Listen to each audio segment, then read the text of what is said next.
According to the Philadelphia Bicycle Coalition, Philadelphia has had 24 bicycle deaths over the last 5 years.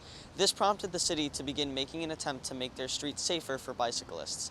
This led to installing multiple measures to slow traffic, as well as installing separated bike lanes.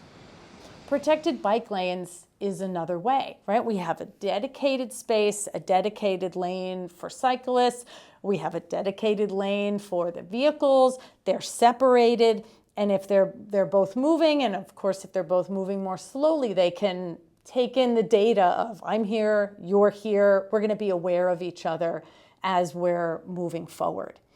After the tragic death of Dr. Barbara Friedis at 18th and Spruce Street, bike advocates gathered in support of concrete barriers to separate bike lanes, as well as changing the laws from no parking in bike lanes to no stopping. No parking zones allowed for a 20-minute grace period, but no stopping zones prohibit any, including dropping off or picking up passengers. This change is part of a broader effort to improve safety. One of the biggest impacts I've noticed is the no stopping bill, passed last year and enacted this year, has made a huge difference for that. And so, we're hopeful to see in time, perhaps, again, other changes to street legislation or enforcement. E. Durbin, technical lead at Philly Bike Action, helped create Laser Vision, an app that streamlines the process of reporting mobility access violations to the Philadelphia Parking Authority.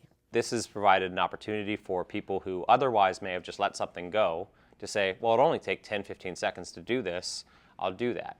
And so the PPA has seen a whole bunch more reports, and we've heard anecdotally that there's even been some enforcement as a result. And we've also been really happy to see that it's not just bike lanes. We're seeing actually a majority of the reports are about crosswalks, sidewalks, handicap ramps, and corner clearance.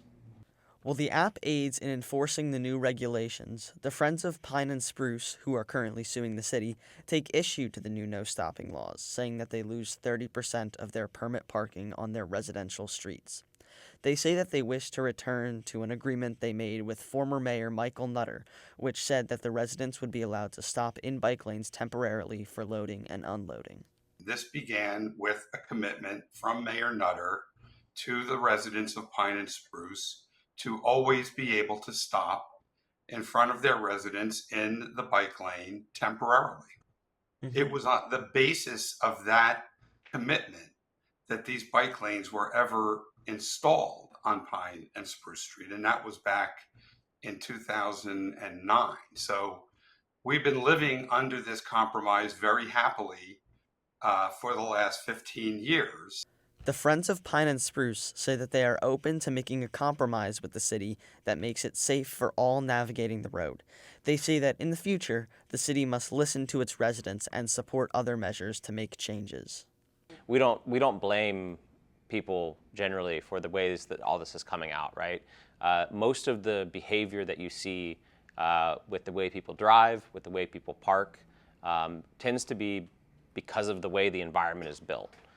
So we don't want this to be the end-all be-all of how change comes to Philadelphia for parking. We want to see the city designed and built better to negate the opportunity for these sorts of infractions.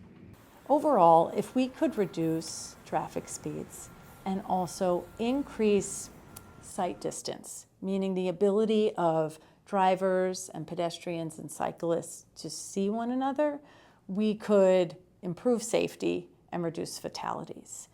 So in short, speed kills. Though there are disagreements over the implementations the city should install, studies show that traffic control and speed-reducing measures reduce traffic deaths, which many agree is the main concern with making streets safer. Reporting for WHYY Summer Journalists, my name is Sam Calandra-Jane.